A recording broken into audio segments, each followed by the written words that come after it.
I'm Philip Gardiner, and I'd like to invite you to journey with me into the heart of an ancient and sacred mystery that truly lies within ourselves.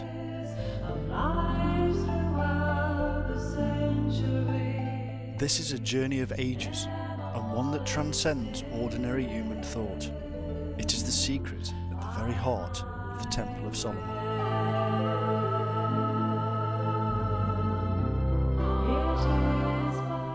Gnosis means knowledge of the most esoteric kind. This is the story that has been kept from the ears of mankind for too long. It is a truth hidden beneath the layers of religious deceit for centuries.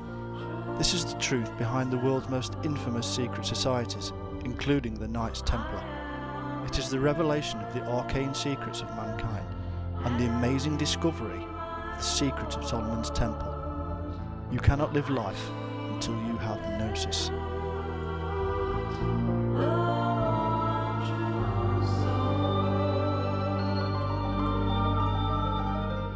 Many people have no understanding of what Gnosis means.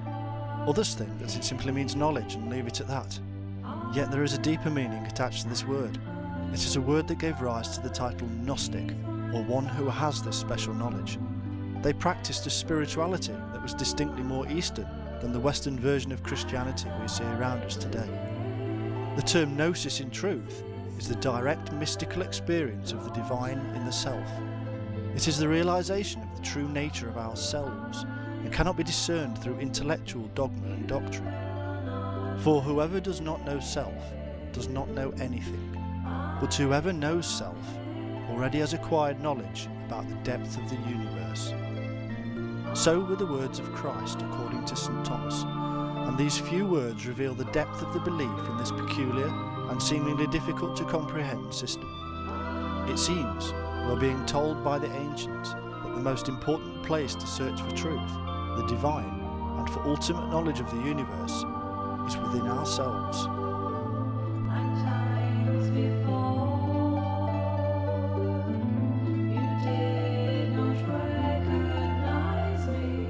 The goal of this Gnosis is to discover this true inner reality, which also gives us an insight into the very universe.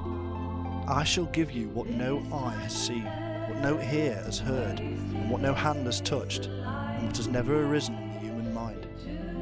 These were the words attributed to Christ, and what we shall discover is that this Christ of the Gospels is nothing other than the true inner reality of ourselves. The words of Christ match those of other leading historical avatars because it is a kind of archetype within each one of us in a very quantum way.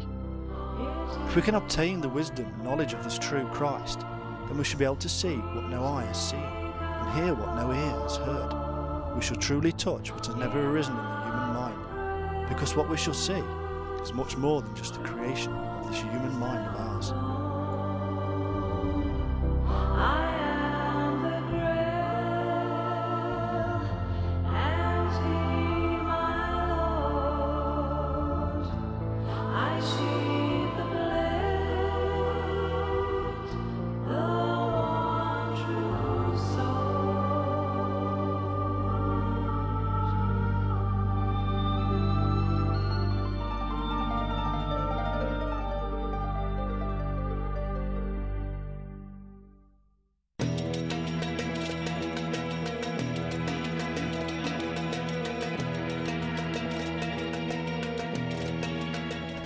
Because of mankind's attempts at manifesting the mystical into the physical world, he has created mysteries for the rest of us.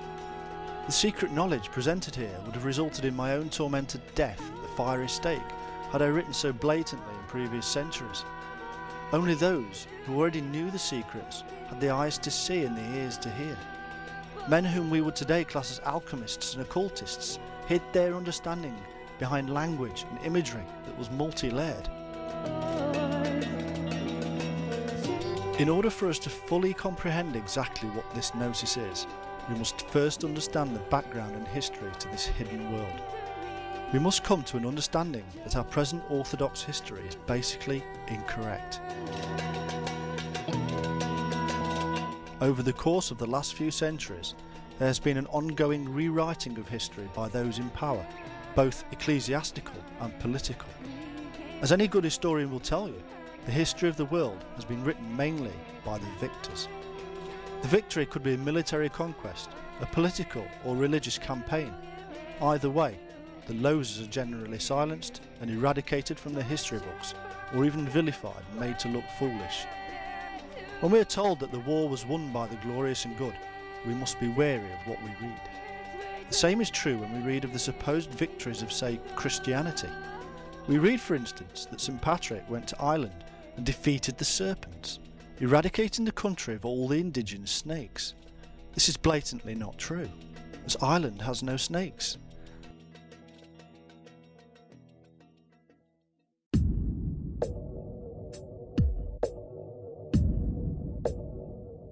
In fact, what this little story is really referring to is the existence of a serpent-worshipping cult in Ireland from prehistoric times that were replaced by the new cult of Christianity, and this is linked to the worship of what we shall discover to be the wisdom of the serpent. It also refers to the fact that St. Patrick overcame the power of the serpent and therefore mastered it. The snake is intricately linked with magic and mythology in almost every culture. It is seen as the personification of wisdom and goodness, and alternatively as the personification of evil, thus revealing the duality implicit to its nature and to the nature of the energy serpents known as the Ida and Pingala, which traverse the spine in the Hindu tradition known as the Kundalini.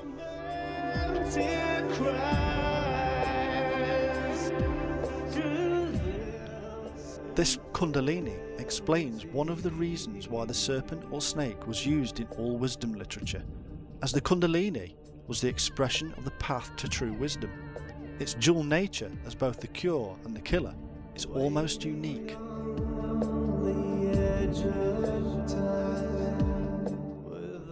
This internal union has been depicted throughout history as the sexual union, and eventually came through in history as the alchemist's hermaphrodite or androgyny figure. Some say that originally the snake was the symbol of the virgin goddess, giving birth to the cosmos unaided by any male principle, an almost androgynous element of creation, the coiled or spiral symbol of the serpent representing her vagina.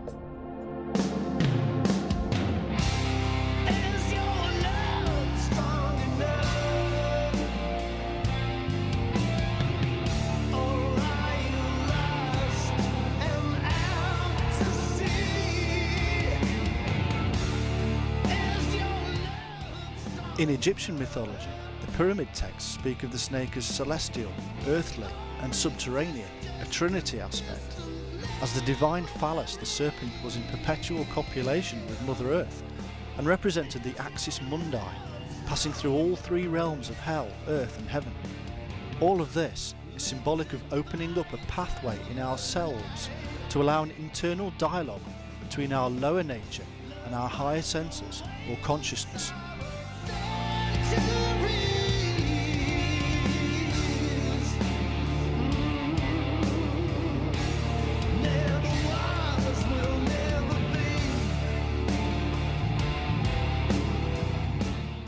Now we must turn to the enlightenment experience. This experience, we must understand, comes directly from the internal chemical, electrical, biological reactions to our own thought processes. It is, in essence, something we can create ourselves, and this is the divinity within ourselves, spoken of, albeit often in hidden language, by many ancient and not so ancient writers. The early messiahs were gurus and shamans who understood how the world worked in their own unique way. They received their knowledge via the trance state and this inner enlightenment experience.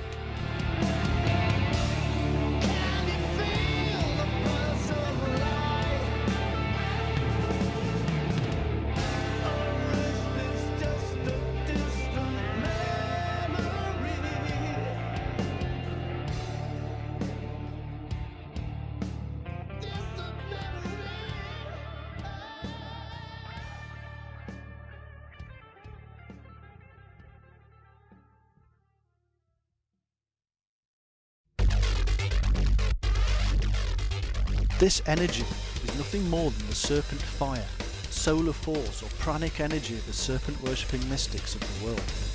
Without the energy of the serpent fire, there could be no Gnosis, or so we are told, but we must also control it.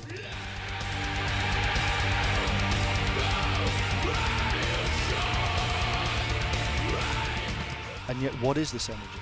And have scientists ever discovered it, or even looked for it? Over the course of human history, there have been thousands of individuals who have claimed to have experienced enlightenment or illumination, giving rise to the term shining as far back in history as we care to go.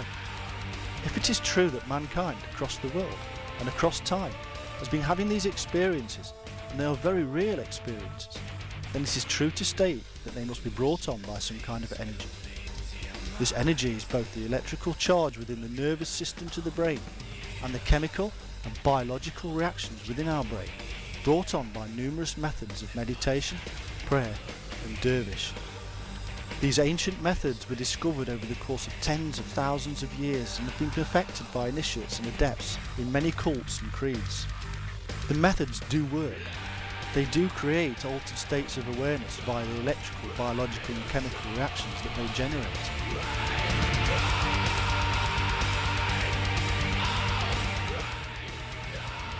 The question scientists, among them psychologists, are asking is simply whether the reactions are purely biological functions, accidentally discovered by mankind, or are they truly mystical and spiritual capacities of the higher self? The answer to this can in the end only lay with the individual, but we may have other insights into the whole scientific element of the process by digging a little deeper.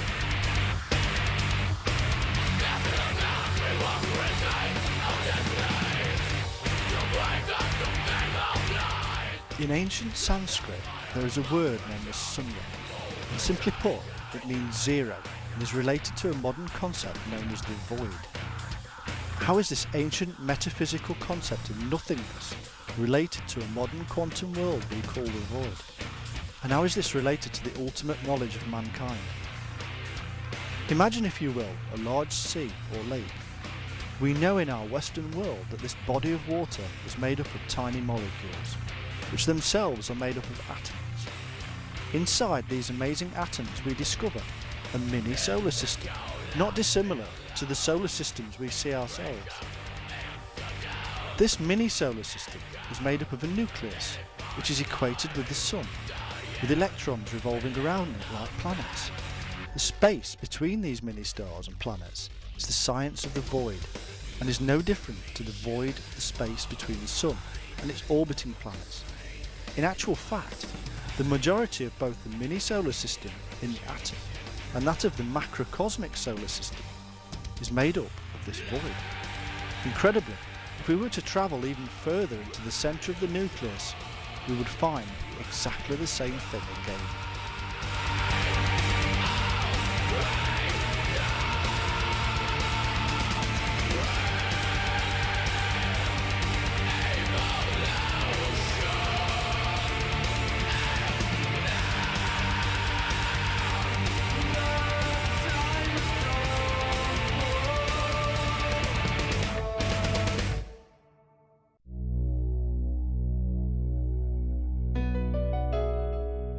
Well, what does this show?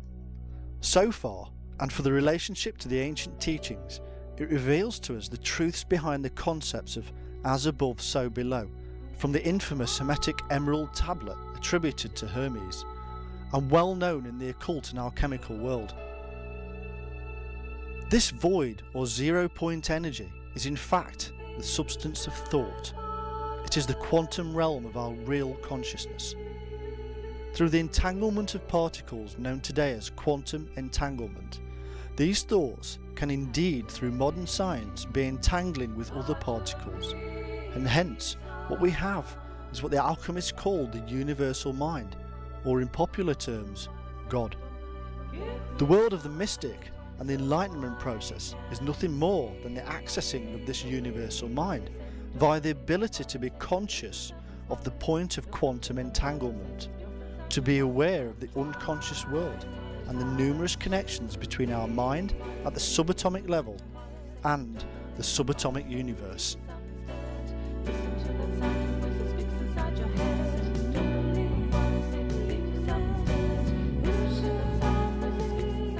The The methods employed by the adept would heighten the state of awareness of this quantum world internally, and due to the very nature of the process, the mystic comes back with visions which are on the one hand archetypal and on the other unusual. It is archetypal because it is seen the same the world over. It is unusual in the fact that the ordinary mind cannot comprehend what the non-ordinary mind has seen. What the mystic, whether Hindu, Muslim Sufi, Christian Gnostic or alchemist, is revealing is the human interpretation of a very real and scientifically theoretical quantum world of the unconscious. This experience is what they termed the real self.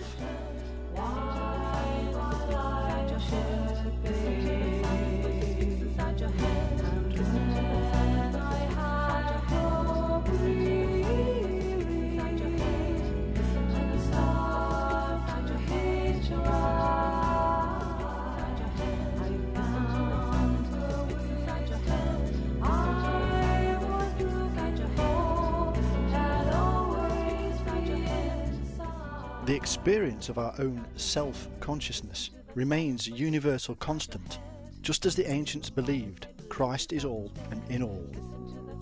The truth is that the shaman who led the process were finding ways to higher consciousness, to be closer to their gods. This knowledge was passed on to the tribe where required, through visual arts and in practical healing techniques. All the things that man has seen through this process are therefore nothing but an illusion created only within the brain. But this theory neglects the quantum side of existence, that all things are connected, that all is one, and that everything depends upon everything else. So too does our mind depend upon the universal mind.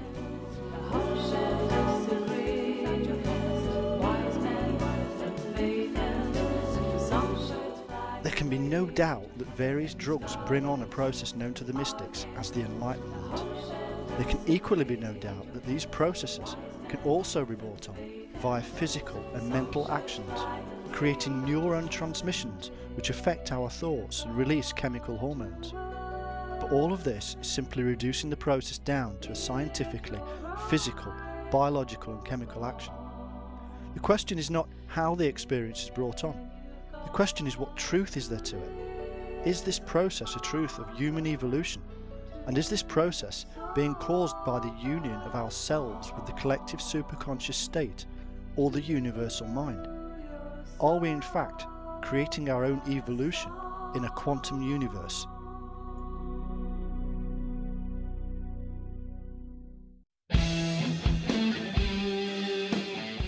What the evidence does show is that subjects do experience a great light or shining, just as the ancients have stated on numerous occasions, and we now know to be part of the true enlightenment experience. The experience cannot be the result of man's searching for eternal life, as each culture would bring about different results. This is then a result of human evolution, whether the simple biological, genetic and universal process of evolution, or via a co-evolved nature with the very existence of another quantum dimension.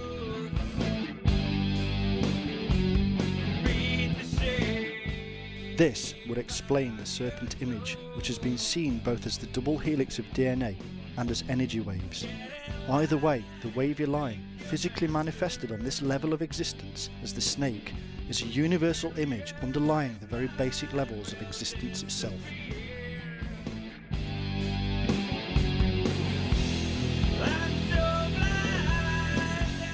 We have seen how the Kundalini energy of the Hindu prana and the scientist's zero-point energy has also been described as serpent fire by others. The brazen serpent of Moses is portrayed as a flaming serpent, and Jesus is equated to this serpent. The brazen serpent of Moses is nothing more than the power of the healing Kundalini seen in the Hindu tradition. So what we have here is a belief in the healing serpent energy rising up a pole or spine that spans the period between the Old Testament and the New, but more than that, this serpent healer is there right at the start too, in Genesis.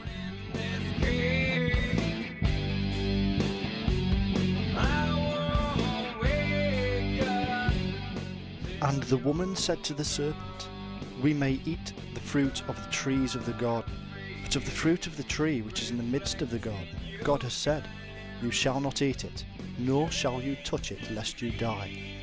Then the serpent said to the woman, You will not surely die, for God knows that in the day you eat of it, your eyes will be opened, and you will be like God, knowing good and evil.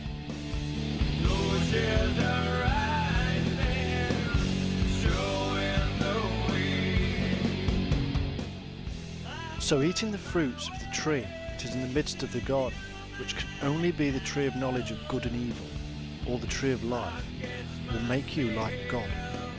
That is, it will aid you to realise your own true potential, to realise the God within. This is simply because you'll be eating something that is inside yourself. The world denies us this element of ourself. Our own desires and greedy nature denies us ourself. Ancients tell us in all good faith to eradicate those desires, deny the world its power over us, and to truly find out what lays within. We've either been misled or forgotten how to read the truth.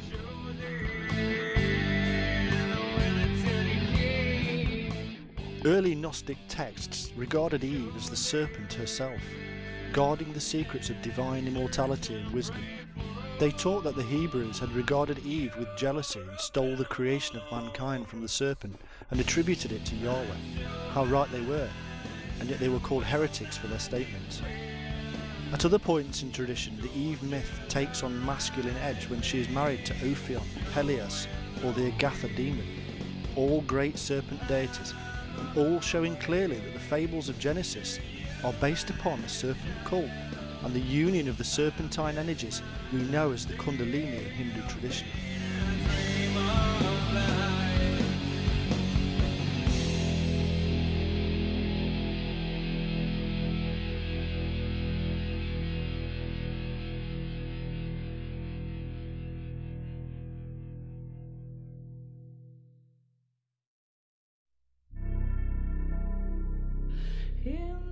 The dual nature of man must reunite in order to be one again within the deity. Eve, of course, must unite with Adam. In the old Akkad tongue, Ad signifies a father, and the mythical personages with whom Adam is most allied, such as Seth or Saturn or Thoth and others, were serpent deities. Adam and Eve are therefore both symbolic serpents of energy within man, that must unite in order to bring about the true Son of Man, which is the Christ.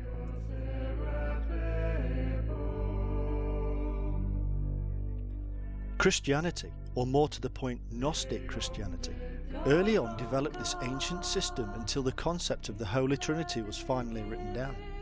This is the Father, which is the male principle, the Mother, the female principle, and the Son of Man, which is the ultimate result of a perfect union.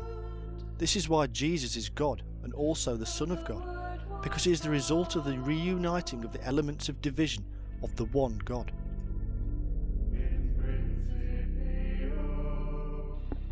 The Bible is a repeating pattern of initiation into the mysteries of the human mind. It is a tool to teach us about ourselves and is, according to most scholarly sources, an accumulation of other wisdom and religious literature from Mesopotamia, Egypt, Persia and elsewhere. It is to some of these other sources that we must now turn to see if the same repeating pattern of psychological and philosophical teaching is to be found. Similar beliefs are shared with the sacred Jewish Torah, the priestly code to be found in the Pentateuch, and said to have been given to Moses by God. This written Torah was said to have passed through the oral Torah first, emerging from darkness. Kabbalists of the 13th century wrote down their understanding of this inner divine in a book we know as the Zohar. The word means radiance, and this is due to the divine light which is the Torah reflected in the mysteries of the Zohar. The literal meaning people see in the Zohar is darkness. Only by seeing the hidden mystical interpretation will we make a new reading of the Zohar more exciting and revelatory.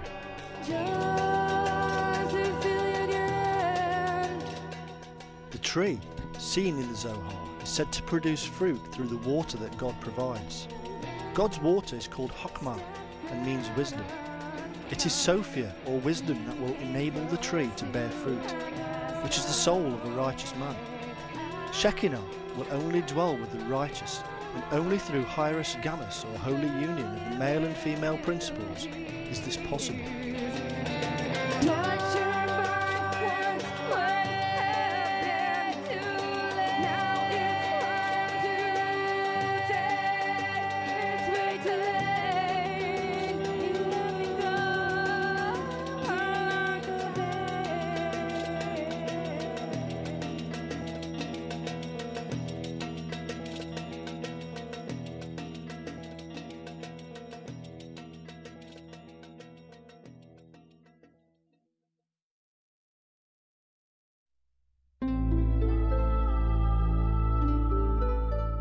The ancient goddess Sophia, who gave her name to the great mosque of Istanbul, is this aspect of wisdom. The female principle is seen on many levels as that of wisdom, and it is symbolised often with water. This is the reason that Mary is often seen on a boat or as a boat, she being the mistress of wisdom and her name meaning water. The boat, as in the symbol of the city of Paris, is also seen with an upright pole, balanced upon the crescent moon-shaped boat. This is the moon aspect of the goddess, the negative or feminine principle. And the pole is originally the tree of Asherah, as we shall see, and who is truly an ancient version of our modern Sophia. It is also the male principle and reveals the divine union.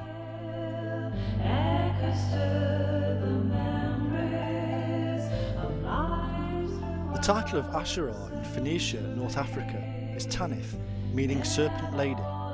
She is also known as the Lady of the Serpent. Also in the first millennium BC she was called Chawat, which is basically Hawa in Hebrew and Eve in English. Eve is therefore a remaking of Asherah, the Queen of Heaven and Serpent Lady. We should note that Eve came from Adam, and therefore Adam is El, a consort of Asherah.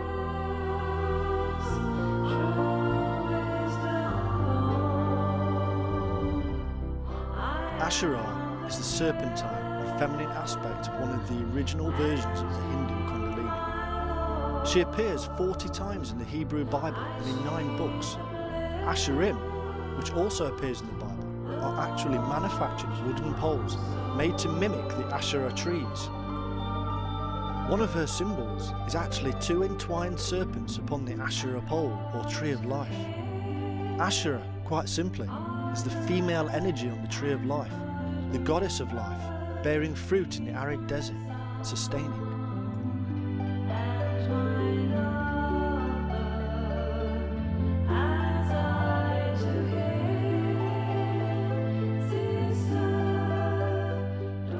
The goddess in the temple, in our minds and our body, is therefore the element of united wisdom within us.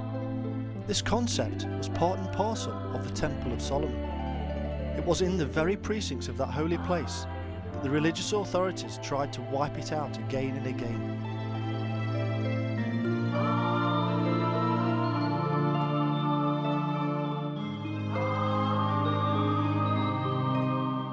The Temple of Jerusalem has been built, destroyed, and wait for it. The Jewish and Christian faiths, not to mention the Freemasons, want it building again.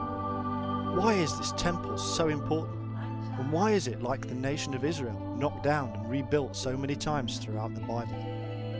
There are, though, many hundreds of theories about the temple, and we should just consider a few of them. Probably the most interesting in the current climate is the concept that those medieval warrior monks, the Knights Templar, actually dug beneath the temple and discovered some great and tremendous secret. This secret is claimed to be the Ark of the Covenant, the Holy Grail, some incredible and deadly secret texts, or even the head of Christ.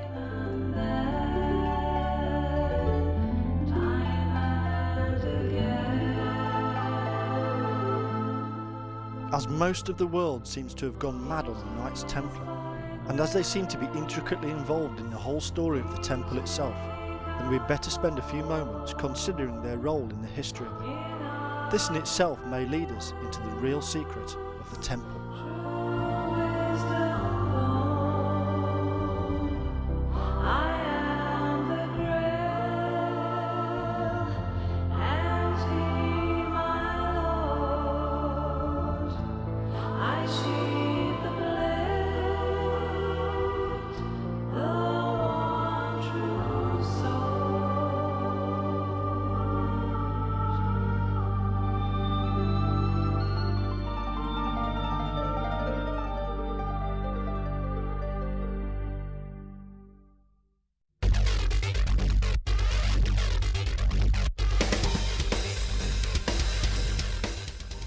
In the 10th century BC, King Solomon the Wise supposedly founded the Temple of Jerusalem, or Solomon's Temple.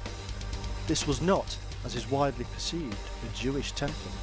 Instead, it was a large church of pagan idols.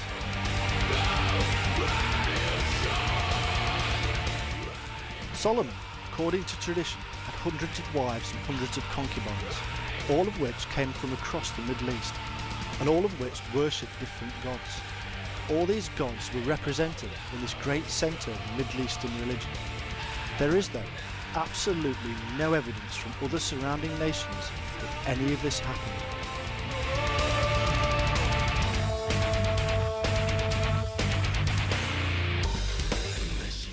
However, the story goes that by 587 BC, the armies of Babylon had managed to destroy the temple, leaving the task of rebuilding to those Jews who would return from Babylonian captivity. We would of course do well to remember that Babylon was often used as an allegory for sin, and therefore sin brought down the temple, and those who escaped sin would one day raise it up again.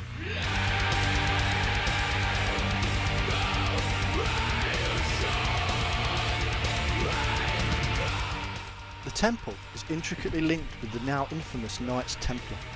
Indeed, it is the reason for their name. The question has always been, why? What was it that the Templars saw in the Temple of Jerusalem that so inspired them? In the preceding years following the return of certain Templars from the Middle East, we have an upsurge in what is known today as Gothic architecture. Before this period, churches were mainly small and often of wood. Suddenly, with the inspiration gathered from the Middle East, the various monastic orders, and generally led by the Templar-linked Cistercians, Europe was awash with building fever, with over 80 cathedrals being built between 1128 and 1228 in France alone. All of these buildings have or had a Gnostic and mystical influence, with hidden symbolism rife within their stonework, and giving rise to the great Freemasons. It is an accepted fact that the Templars were instigators in the rise of these Masons, and it is the Masons who hid the profound wisdom in the stones. Another amazing coincidence is that suddenly at this time, Europe sees a rise in alchemical, astronomical, medical and philosophical texts, all of this running parallel to each other.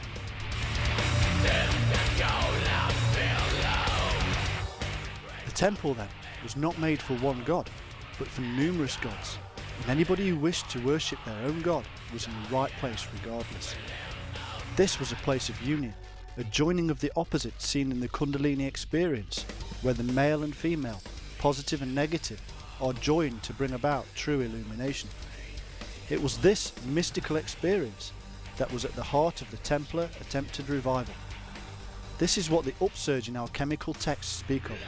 This is what the hidden symbolism of the European churches and cathedrals speaks of.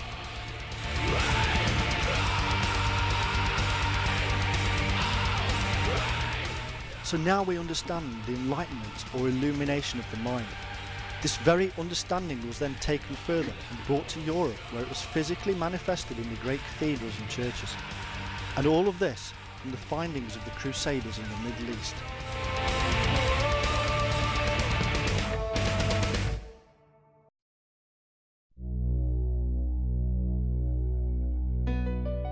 This newfound knowledge may very well have come from some of the discoveries made by the Templars, especially when we consider that the man responsible for energising the building programme was none other than St. Bernard. This is the same Bernard who gave the order of the Knights Templar their rules, and who was related by blood to various members.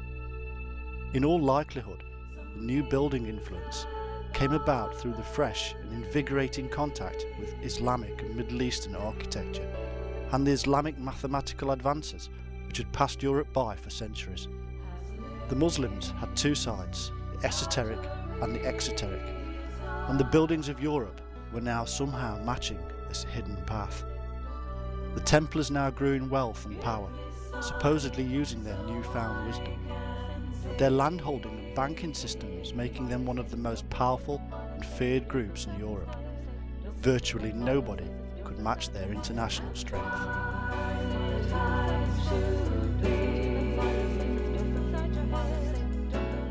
At their trials, the Templars were not only accused of worshipping the sacred head, known today as Baphomet, but also the veneration of the serpent.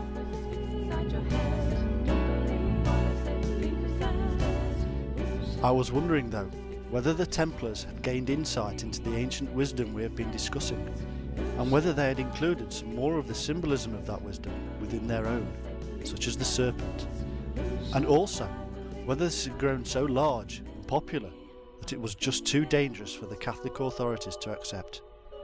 It would of course have been an absolute heresy to claim that Jesus was a symbol of the divinity within, and that certain key Catholic doctrines were spuriously literal in the extreme.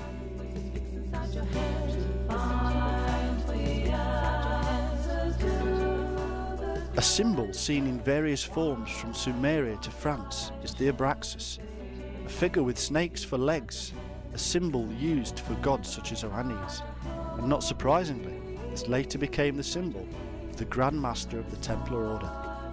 What could this mean? The head of the Order of the Templars saw himself as the chief of serpents. The Abraxas reveals a man deity who is empowered by his own balancing of the twin serpents. These are symbols of the mystical knowledge, and the Templars are revealing just what ancient wisdom they had uncovered.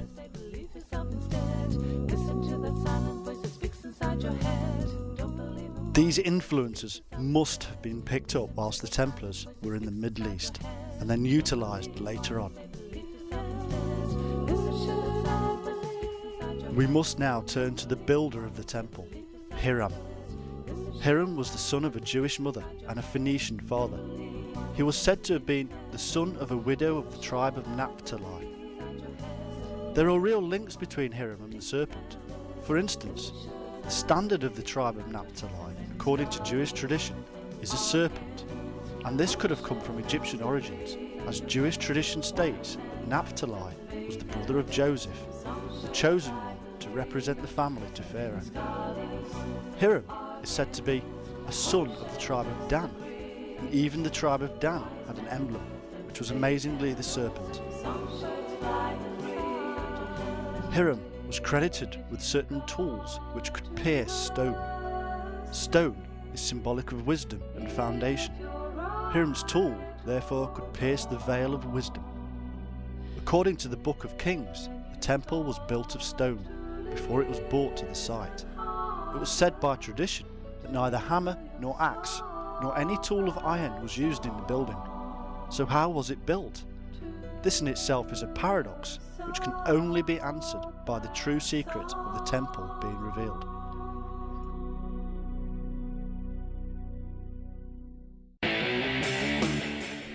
In Exodus, Moses is told, "And if you make me an altar of stone, you shall not build it of hewn stone, for if you use your tool on it, you have profaned it." It seems the same symbolism was utilised here with the building of the temple. According to rabbinical teaching, the prefabrication of the temple was performed by the shamir, a giant worm or serpent that could cut stones, not dissimilar to Norse and Celtic beliefs, where Valhalla or Camelot were built with the fire of the dragon.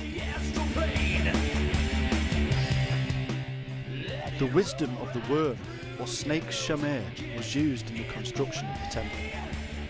Architect gods such as Thoth of Egypt are linked strongly with the serpent wisdom because they are linked with the building of temples of wisdom inside ourselves. In essence, what we really have here is the temple of wisdom being built by the serpent.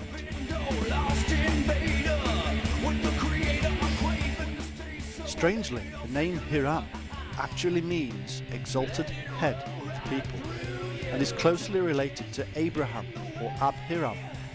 Of course, this in itself is a subtle clue to the reality of Solomon's temple, as the exalted head is surely the only element which can make the real temple. It is only the head raised above all others which has the wisdom to achieve such an amazing feat. However, we also have another more telling meaning of Hiram. Ahiram actually means exalted snake. So in either meaning, Hiram was the exalted head or snake, both meanings being paramount to the discovery of the thread of the snake root, and and its religious underlying beliefs and wisdom.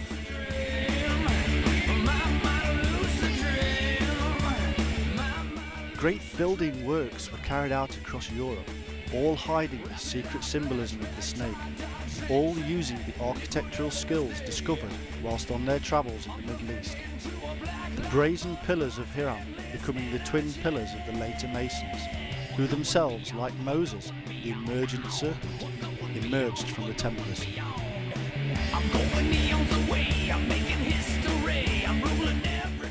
And of course, during the Crusader periods, there was not one depiction of the crucifixion on any of the buildings erected, backing up the claim that the Templars denied the crucifixion. It is thought that the Templars and the Cistercians found a wealth of ancient manuscripts containing secrets, giving them an insight into the truth behind Christianity.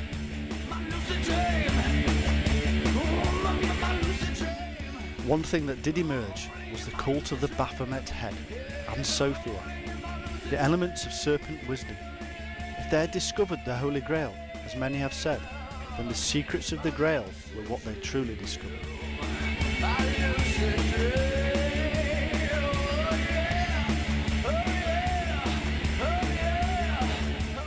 So far, we have seen that the true temple must not be touched by hand, that Moses was an emergent serpent from Egypt, and that Hiram, the exalted head or snake, was a master of balance.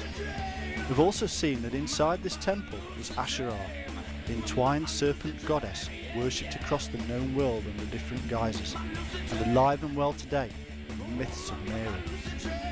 We've also seen that a mystical serpent helped in the creation of the temple, and that it was a secret discovered by the Knights Templar, whose very own Grand Master had the symbol of the serpentine Abraxas.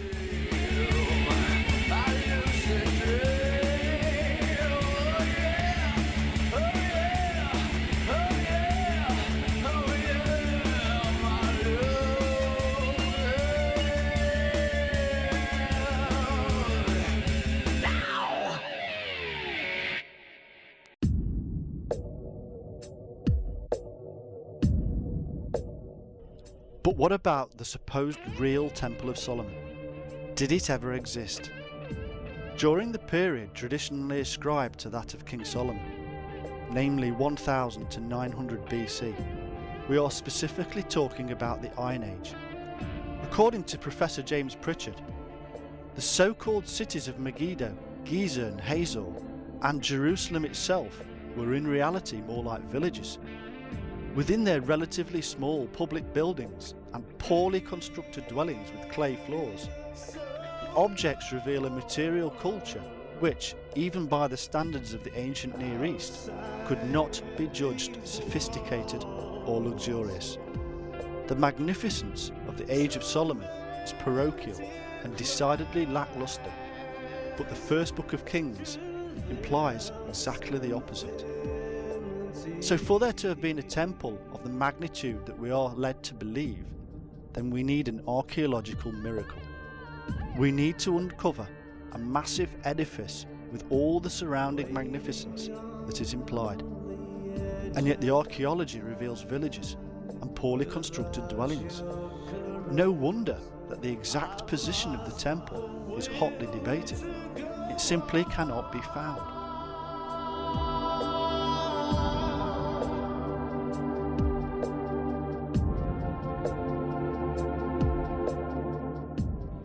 But of course, there is more evidence we can show to prove that the temple was purely a metaphor and in fact never existed in reality.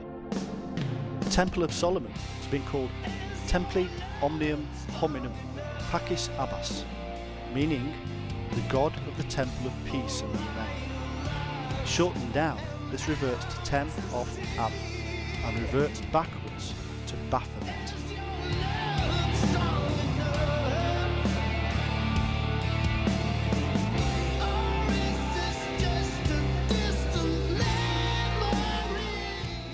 Baphomet, of course, is the head which the Knights Templar were accused of worshipping. Baphe means immersion, as in baptism, and metis means wisdom. Baphomet, therefore, is truly the immersion of oneself in wisdom, the true inner reality and the true and only divinity. It is the true temple. So the Templars were simply accused of worshipping their own head, like the exalted head of Hero, which was nothing more than the immersion in their own inner wisdom. This, of course, is a great heresy, but one that was for some reason allowed to fester and grow, like giving the Templars sufficient rope to hang themselves when the time was right. This is the great secret of the Templars, and one that indicates the truth of the temple, namely, that what they really discovered in that hot, humid country just after the First Crusade could very well have been found back in rainy Europe themselves. To discover how this is so, and for a deeper insight, we need to investigate two main players who supposedly walked the grand corridors of power in the 10th century BC, Solomon and Sheba.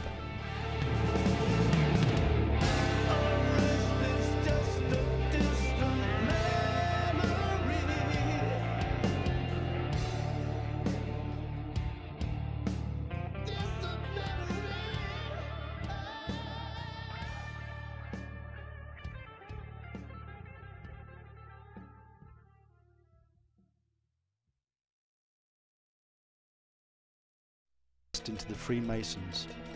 To most people, the temple is of great importance, but to the Masons, it is transcendent. This word means quite simply, to excel above normal human capabilities. That is, the temple hides a deeper meaning for Freemasons than for everybody else, and that meaning is even bigger than the ordinary human reasoning.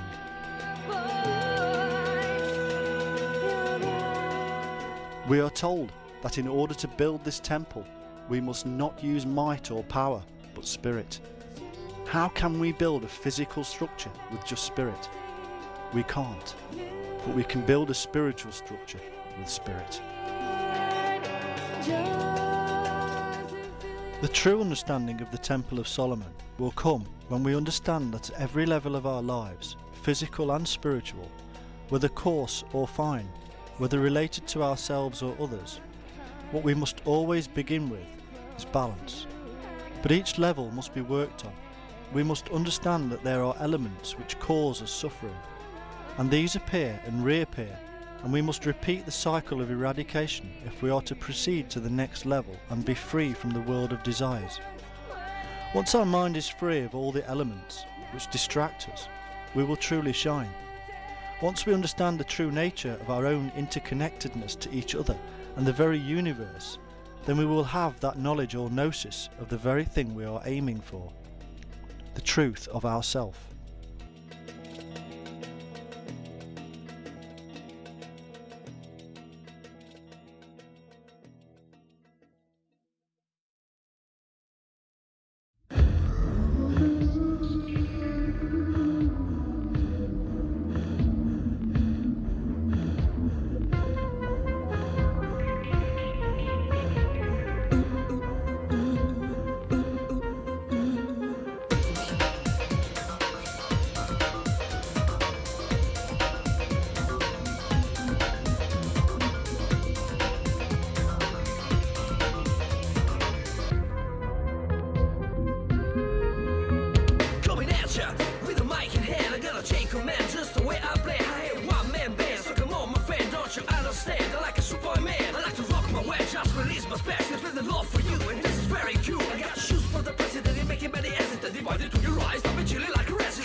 Rhymes and